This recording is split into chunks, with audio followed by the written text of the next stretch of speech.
देखें, अब किसी का कुछ चलने वाला नहीं है। आपकी जमीन है, आपका हो सकता है खतियानी जमीन हो या आप इस जमीन का रजिस्ट्री करा चुके हो।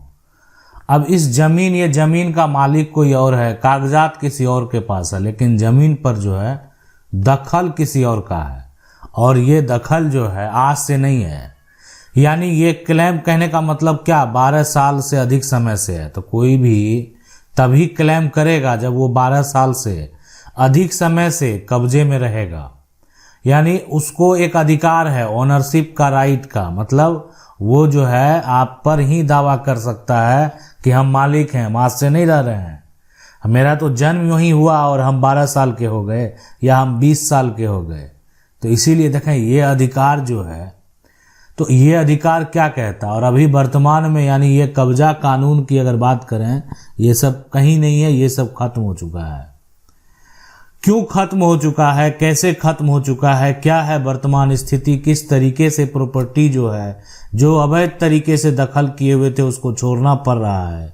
यानी जो गलत तरीके से जमीन को कब्जा करके बैठे थे उनको खाली करना पड़ रहा है।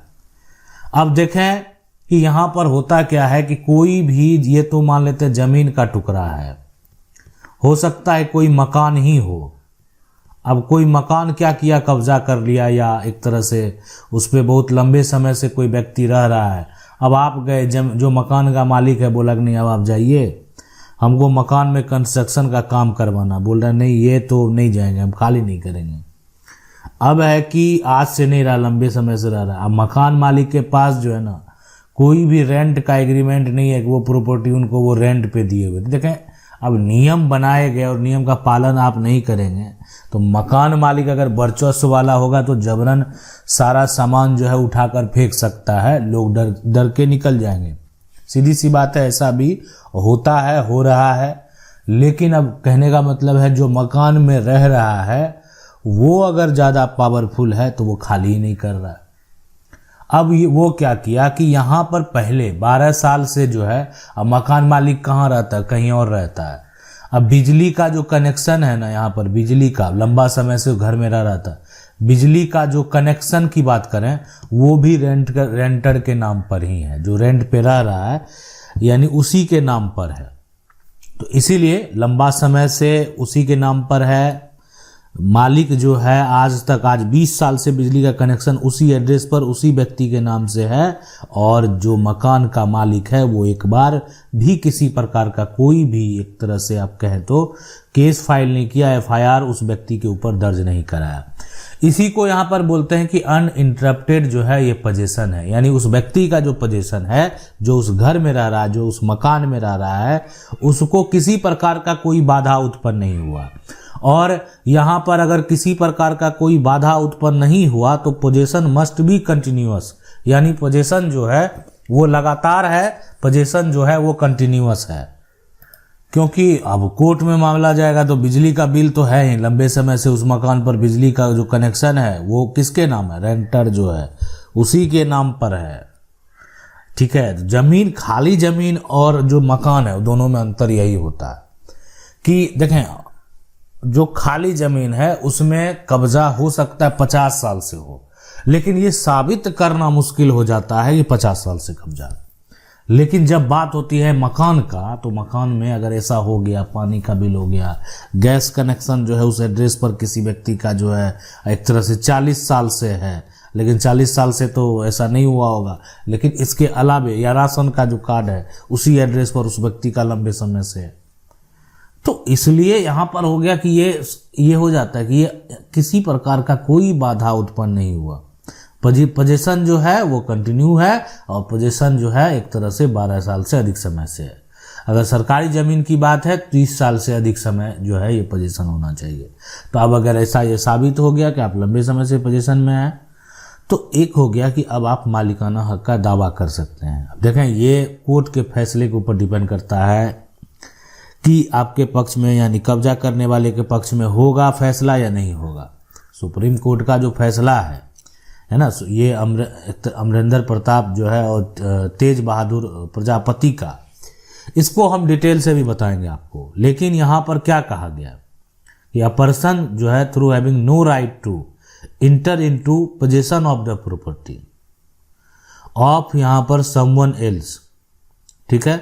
यानी देखें, कहने का मतलब ये हो गया यहाँ पर कि कोई भी एक व्यक्ति है वो दूसरे की संपत्ति पर कब्जा करने का कोई अधिकार नहीं रखता है। लेकिन मान लेते हैं वो अगर एक तरह से कब्जा किए हुए है, ठीक है, तो वो एक तरह से टाइटल का, यानी जो है एडवर्स पोजीशन के आधार पर एडवर्सली जो है वो टाइटल ऑफ द ऑनर जो भी है उसका दावा कर सकता है। तो यहाँ पर क्या हो गया, अपने आप को बता सकता है भाई हम तो आज से नहीं लंबे समय से इस पर रह रहे हैं, है ना, इसका उपयोग कर रहे हैं, तो ये हो सकता है। एक फैसले नहीं है, बहुत सारे फैसले हैं कि जो एक तरह से अगर आपको देखा जाए तो कब्जा को लेकर बहुत सारा, एक फैसला नहीं है, बहुत सारा फैसला है। जमीन विवाद को लेकर जो है बहुत सारे मामले सुप्रीम कोर्ट में गए हैं और ये हम आपको बताएंगे। देखें, इस आप सोच रहे होंगे कि मेरा समस्या कुछ अलग है, तो आप हमें जो है कानून की 99 जो आप चैनल देख रहे हैं ना, उसका कमेंट में जाएं और कमेंट में अपना समस्या आप लिखने का प्रयास करें।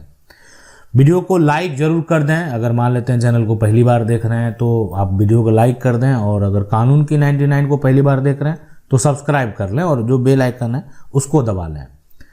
और इस आपको जो समस्या है उसको लिखें, मेरा प्रयास रहेगा उसी टॉपिक पर जल्द से जल्द जो है वीडियो लाने का, ताकि आप उसको सही तरीके से समझ सकें। तो इसीलिए आज ये आप जरूर समझ गए होंगे कि एक मकान मालिक जो है ना, मकान मालिक को जब भी कोई मकान देना चाहिए, या आप किसी को खाली जमीन दें, ठीक है, या आप किसी को खाली मकान दें, खाली मकान मतलब जो है घर किराए पर दें, दोनों केस में ना आपको ऐसा पावर होना चाहिए कि आप खुद खाली करवा सकते हैं। दूसरी बात, नियम यह कहता है कि आप अगर कोई रेसिडेंशियल हाउस, घर जो है, मकान, अपार्टमेंट, घर जो है, जो भी है, किराए पर दे रहे हैं या ज़मीन दे रहे हैं, वहाँ पर लीज पर एक तरह से उसको ज़रूर दें, ताकि उस पर किसी प्रकार का वो कंस्ट्रक्शन करता है या जो भी करता है तो कभी भी आप उसको खाली करवा सकते हैं, अगर उसका टाइम पीरियड जो है वो ख़त्म हो चुका है तो। इसलिए ये देना बेहद ज़रूरी है। अगर आप नहीं देते हैं तो कल अगर लंबे समय तक वो है, आप लंबे समय तक उसको रखे हुए हैं, वो धीरे धीरे जो है ऐसा कागजात बना लिया जो कि ये साबित कर देगा कि नहीं हम 12 साल से कब्जे में हैं, ठीक है, और 12 साल से कब्जे में है, तो वो कानूनी तौर पर दावा करेगा। मतलब आप अपनी प्रॉपर्टी के लिए अपने किराएदार से लड़ रहे हैं। और ये किराएदार का जो विवाद है, एक विवाद नहीं है, बहुत सारे मामले जो हैं किराएदार को लेकर जो है कोर्ट में गए हैं। बहुत सारा हाई कोर्ट तक ही सीमित है, हाई कोर्ट ने जो है ऐतिहासिक फैसला दिया है, बहुत सारे सुप्रीम कोर्ट के ऐतिहासिक फैसले हैं, और सारे जो फैसले हैं वो इसी को लेकर हैं कि मकान किराए पर दिया गया और मकान को कब्जा कर लिया। ये फैसले और ये विवाद किसके किसके बीच में हुआ, कब हुआ, कैसे हुआ, क्या कहानी है, ये भी हम आपके पास जरूर लाएंगे। अगर वीडियो अच्छा लगा वीडियो को लाइक कर दें। मिलते हैं अगले वीडियो में, तब तक के लिए जय हिंद।